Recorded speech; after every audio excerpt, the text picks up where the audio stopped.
Students, स्वागत है आपका आपके YouTube channel ideal care of education में। तो स्टूडेंट्स, अभी तक हम लोग केमिस्ट्री के लेसन 2 में 4 पार्ट पढ़ चुके थे। आज हम 5वां पार्ट है। पिछले पार्ट में हम लोगों ने ठोस एवं द्रव की विलेयता के बारे में पढ़ा था। आज हम लोग गैस एवं द्रव की विलेयता के बारे में पढ़ेंगे। तो स्टूडेंट देखिए, द्रव की विलेयता के संबंध में क्या कहा गया है। यदि हम एक द्रव को विलायक के रूप में ले लें, कोई भी द्रव है और उसे विलायक के रूप में ले लें और उसमें गैस डालने का प्रयास करिए। आप एक बर्तन ले लीजिए जिसमें द्रव विलायक है और उसे ऊपर से गैस डालने का प्रयास कीजिए, तो आप देखेंगे कि गैस उड़ जाएगा, गैस उसमें बचेगा ही नहीं। तो ऐसा क्या किया जाए कि द्रव में गैस मिल जाए। तो द्रव में गैस को मिलाने के लिए आपको ऊपर से एक दाब लगाना पड़ेगा या फिर आपको उसको बंद करना पड़ेगा। तो बंद करना पड़ेगा तो उस पर जाहिर दाब लगेगा। तो यदि उस पर कोई दाब लगाया जाए, यानी द्रव विलायक में गैस डाला गया है और जब तक इस गैस पर कोई दाब नहीं लगाया जाएगा तब तक यह द्रव में विलीन नहीं होगा। वैसे तो अगर खुला आप छोड़ देंगे, द्रव विलायक है, अगर इसे रहने देंगे और उसे गैस डालेंगे तो गैस तो ऊपर उठ जाएगा तुरंत। यानी कि अगर हमें गैस को द्रव में मिलाना है तो उस पर दाब लगाना पड़ेगा, तभी वह विलीन हो सकता है, वरना विलीन नहीं हो सकता है। इसी के संबंध में द्रव की विलेयता को हम लोग पढ़ेंगे। देखिए, द्रव की विलेयता क्या कहता है। ये देखिए क्या है, फिगर में अगर आप बात की जाए तो हमने एक द्रव विलायक के रूप में द्रव विलायक लिया है और गैसीय विलेय लिया है, यानी विलेय के रूप में गैस को लिया है और विलायक के रूप में द्रव को लिया है। अब जब किसी गैस को द्रव में मिलाया जाता है तो ऐसे ही नहीं मिलता, उस पर एक दाब लगाना पड़ता है। हमने क्या किया है, एक पिस्टन लिया है, पिस्टन की सहायता से इस गैस पर दाब लगा रहे हैं ताकि वह द्रव में विलीन हो सके। तो जब तक दाब नहीं लगाया जाएगा तब तक गैस जो है वह द्रव में विलीन नहीं किया जा सकता है। अब देखिए, गैसों की द्रव में विलेयता किन बातों पर निर्भर करती है, आइए चलिए पढ़ते हैं। देखिए, पहला तो ये है कि गैस की विलेयता जो है दाब एवं ताप पर निर्भर करती है। यानी कि जो गैस की द्रव में विलेयता है वो 2 बातों पर निर्भर करती है, पहला दाब और ताप। अब दाब यदि ज़्यादा लगाया जाएगा तो गैस जो है जल्दी द्रव में विलीन हो जाएगा, परंतु यदि ताप बढ़ा दिया जाए, आप यहीं पर इमेजिन करिए, यदि इसको गर्म किया जाए तो द्रव के अणु खुद स्वयं भाप बनने लगेंगे, वाष्प बनने लगेंगे, वाष्प बन के ऊपर चले जाने लगेंगे, तो इसमें विलीन नहीं हो पाएगा। ठीक है, तो ताप बढ़ने पर द्रव गैस की जो द्रव में विलेयता है वो कम हो जाएगी। और यदि दाब बढ़ाया जाए, ऊपर से और दाब बढ़ाया गया तो यह और मिलता चला जाएगा। ठीक है, तो इसी बात को यहाँ पर लिखा गया है कि गैसों की द्रव में विलेयता दाब एवं ताप पर निर्भर करती है। अब देखिए, यदि हम ताप बढ़ा दें तो क्या होगा, ताप बढ़ाने पर गैस की द्रव में विलेयता घट जाती है। यानी कि उनके जो विलीन होने की शक्ति है, जितनी जल्दी वह विलीन हो सकते हैं, मिल सकते हैं एक दूसरे में, वो यदि गर्म कर देंगे, यदि ताप बढ़ा दिया जाए तो वो घट जाएगी, विलेयता उनकी घट जाएगी। परंतु दाब बढ़ाने पर विलयन की विलेयता बढ़ जाती है और इस पर ऊपर से यदि दाब और अधिक लगा दिया जाए तो यह जल्दी विलीन हो जाएगा। तो यदि ताप बढ़ाया गया तो विलेयता घट जाएगी, परंतु अगर दाब बढ़ाया गया तो विलेयता बढ़ जाएगी। अब यहाँ पर ये तीसरा पॉइंट देखिए क्या लिखा है, विलेय गैस की सांद्रता, यानी विलेय गैस की जो सांद्रता है द्रव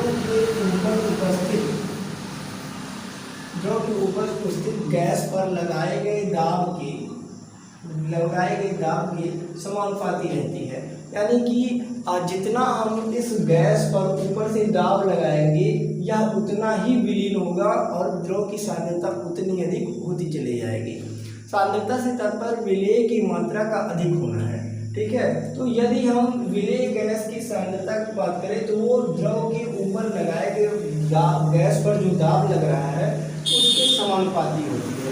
यानी कि इस पर जितना दाब लगेगा उतना ही गैस जो है वह द्रव में विलीन होगा, घुलेगा। ठीक है, तो इसे नोट कर लीजिए, फिर आगे बढ़ते हैं। स्टूडेंट्स देखिए, अब आप लोग हेनरी का नियम पढ़ेंगे। हेनरी का नियम क्या कहता है, तो देखिए, एक वैज्ञानिक है हेनरी, जिन्होंने बताया कि विलेय गैस की जो विलायक द्रव में विलेयता है और उनके दाब के मात्रात्मक संबंध को हेनरी का नियम कहते हैं। तो स्टूडेंट देखिए हेनरी का नियम कैसे कहते हैं, जो विलेय गैस हम लोग लिए हैं और उसे द्रव में डाल रहे हैं, उनकी विलेयता, और बताया गया कि उसकी सतह पर, गैस की सतह पर उस पर दाब लगाना पड़ेगा जिससे वह विलीन होगा। तो दाब और उनकी विलेयता के मात्रात्मक संबंध को ही हेनरी ने बताया और इसे हेनरी का नियम कहते हैं। स्टूडेंट देखिए क्या लिखा गया है कि विलेय गैस की विलायक द्रव में विलेयता जो होती है, विलेयता और दाब के मात्रात्मक संबंध को, यहाँ पर आप संबंध देख लीजिए, मात्रात्मक संबंध को सर्वप्रथम हेनरी ने बताया था, इसलिए इसे हेनरी का नियम कहते हैं। इस नियम के अनुसार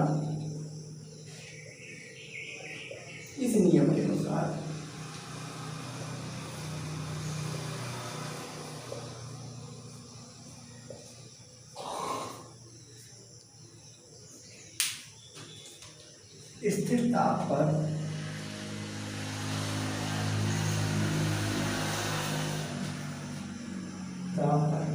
किसी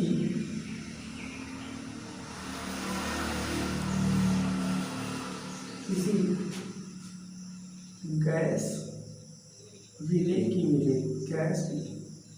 की द्रव में विलेयता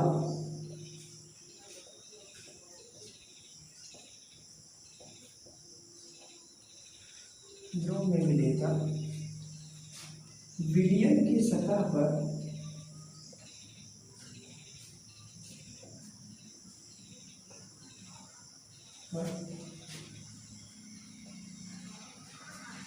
लगाए गए दाब के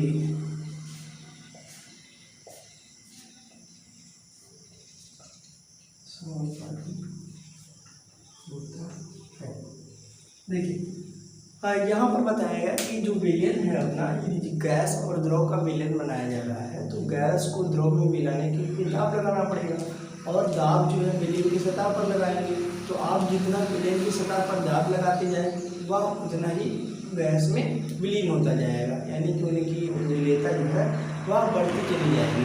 आप इसे एक उदाहरण के जरिए समझ सकते हैं कि एक बीकर ले लिए हैं जिसमें हम लोगों ने विलायक के रूप में द्रव ले लिया है,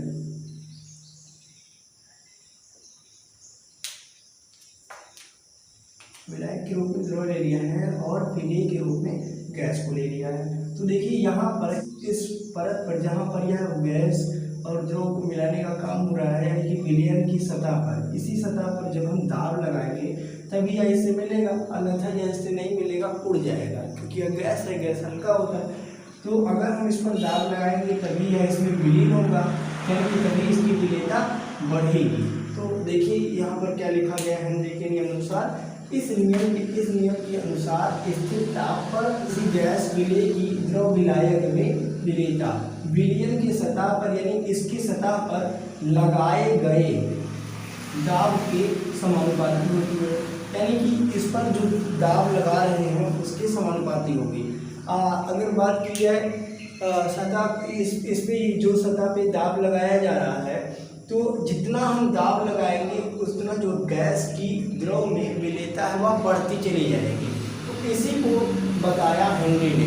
अब देखिए हेनरी ने नियम बताया, उसके अनुसार एक फार्मूला बनाते हैं, विलयन जो द्रव में विलेयता होती है उसके अनुसार यदि बात की जाए तो वह विलेयता जो है विलयन के मूल अंशों पर निर्भर करती है। यदि हमने मान लिया कि विलयन के जो मूल अंश थे वह x थे और विलयन की सांद्रता जो थी वह E थी। तो देखिए इसमें क्या लिखा गया है कि गैस द्रव की द्रव में विलेयता जो है विलयन की सतह पर लगाए गए दाब के बराबर होती है। अब विलेय की सांद्रता को यदि हमने x मान लिया है, यानी कि इनमें मूल अंश जो है x है, तो यह विलेय पर लगाए गए दाब यानी कि P के समानुपाती होगी। दाब को हमने यहाँ पर P मान लिया है। अब कह रहा है दाब के समानुपाती होती है, तो दाब के समानुपाती, यहाँ पे समानुपाती का साइन लगा देंगे तो स्टूडेंट देखिए क्या हो जाएगा, यहाँ पर x जो हो जाएगा वहाँ पर समानुपाती का यदि साइन हटाया जाता है तो यहाँ पर एक नियतांक आता है, ठीक है। तो यहाँ पर नियतांक के रूप में कांस्टेंट हेनरी आएगा, तो यहाँ पर जब हमने समानुपाती का साइन हटाया तो यहाँ पर ये आ गया, और यही हो गया हेनरी का नियम। अब इसे नियम के अनुसार भी इसे परिभाषित करते हैं हेनरी के नियम के साथ, यानी विलियन पर लगाया गया दाब उनके मूल अंश के भी समानुपाती होता है। ठीक है, विलेन के मूल अंश के समानुपाती होता है। आप इस तरह से पढ़ सकते हैं, स्थिर ताप पर किसी गैस विलेन की द्रव में विलेयता विलेन की सतह पर लगाए गए दाब के समानुपाती होती है। यहाँ पर स्टूडेंट देखिए क्या है, यहाँ आप क्या लिख सकते हैं, यहाँ KH हेनरी, यहाँ पर KH हेनरी स्थिरांक है,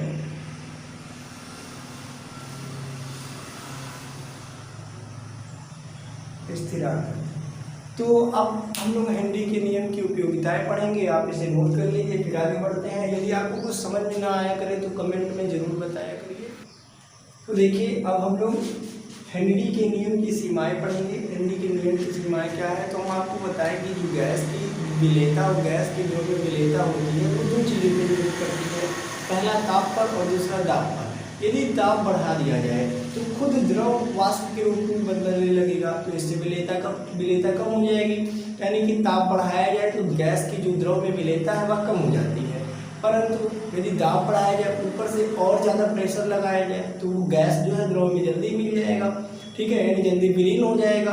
तो यदि ताप बढ़ाया जाएगा तो विलीनता कम हो जाएगी, यानी कि विलेयता जो है वो घट जाएगी, और यदि दाब बढ़ाया गया तो विलेयता बढ़ जाएगी। इसी बात को यहाँ पर लिख लिया जाए।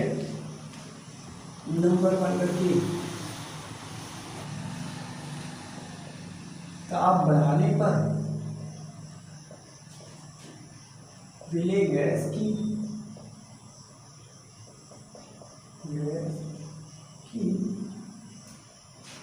द्रव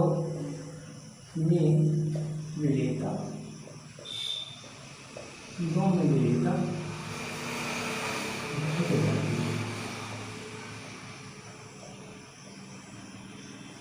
अब यदि दाब की बात की जाए तो दाब में बढ़ जाती है। बहुत आसान है, बस आपको डरना नहीं पड़ेगा, बस छोटी चीजें ध्यान दीजिए।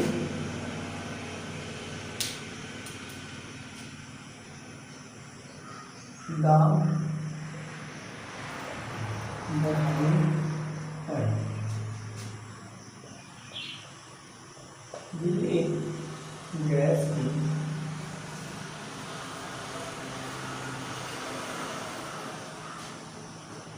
द्रव में विलेयता बढ़ जाती है, विलेयता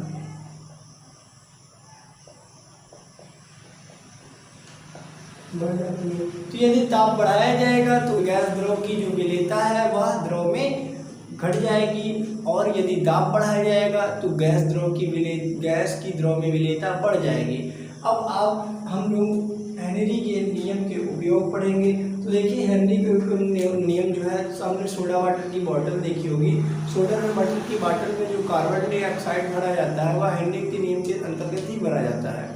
और हम लोगों ने देखा है कि जो पर्वतारोही होते हैं, यानी पर्वत पर रहने वाले व्यक्ति या फिर पर चढ़ने वाले व्यक्ति, उनके सांस फूलने की दिक्कत होती है, उसमें एक रोग उत्पन्न हो जाता है हेनरी के नियम के कारण।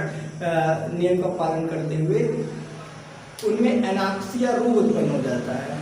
और हमने गोताखोरी के सिलेंडर देखे होंगे, यानी कि जो समुद्र के नीचे गोताखोर जाते हैं अपना सिलेंडर लेकर, उनमें हम लोगों ने देखा है कि उसमें जो गैस भरी जाती है, ऑक्सीजन, नाइट्रोजन और हीलियम, उसमें हेनरी के नियम का प्रयोग किया जाता है, हेनरी के नियम का पालन होता है।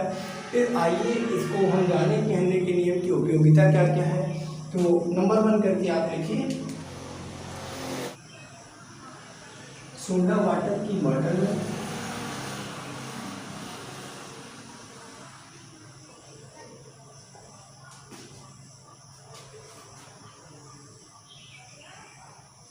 CO2 गैस का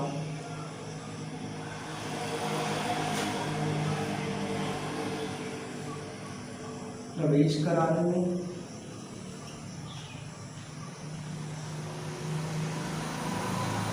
यह पहली उपयोगिता हो गई। अब दूसरी उपयोगिता, पर्वतारोही में अनाक्सिया रोग उत्पन्न होता है हेनरी के नियम का पालन करते हुए। इस बात को लिख लेते हैं।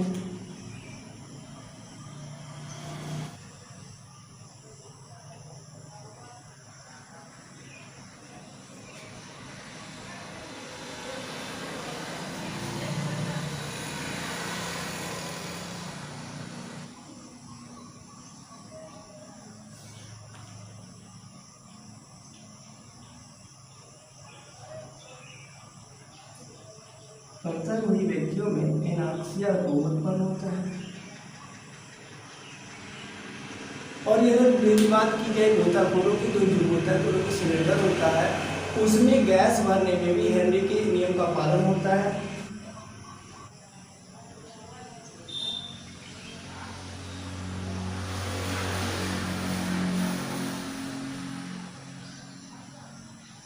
गोताखोरों के सिलेंडरों में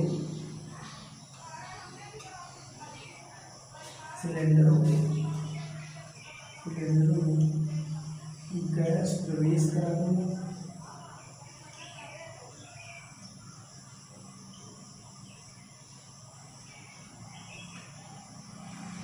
अब स्टूडेंट देखिए, जो गोताखोर के सिलेंडर होते हैं उसमें जो गैस भरे होते हैं वह 3 गैस होते हैं। और उन गैसों को जान लीजिए कि पहला गैस होता है ऑक्सीजन की। तो पर्वतारोही के जो सिलेंडर होते हैं उसमें ऑक्सीजन की जो मात्रा रहती है वो 32% रहती है। और बात की जाए नाइट्रोजन भी रहता है, और बात की जाए तो हीलियम गैस भी रहता है। तो देखिए, हीलियम और नाइट्रोजन गैस की जो मात्रा रहती है वो सबसे अधिक रहती है 56%। और जो हीलियम की मात्रा रहती है वो 11 से 12% रहती है। यानी कि 11 से 12% हीलियम रहता है और 32% ऑक्सीजन रहता है और 56% नाइट्रोजन रहता है। ये तीनों गैसें हेनरी के नियम का पालन करते हुए उस सिलेंडर में भरी जाती हैं।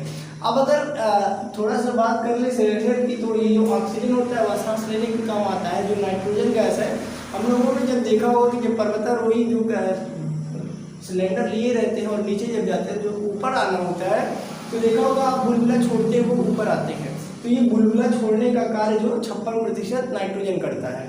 यहाँ पर हीलियम 11 से 12% इसलिए लिया जाता है क्योंकि हीलियम गैस हल्का होता है। वह पर्वतारोहियों को नीचे धरातल समुद्र की सतह से ऊपर लाने के लिए मदद करता है। यानी कि वह हल्का होता है इसलिए ऊपर की ओर उठता है। तो ये था हेनरी के नियम की उपयोगिताएं, जो हमने बताया कि सोडा वाटर की बोतल में कार्बन डाइऑक्साइड गैस प्रवेश कराया जाता है हेनरी के नियम का पालन करके।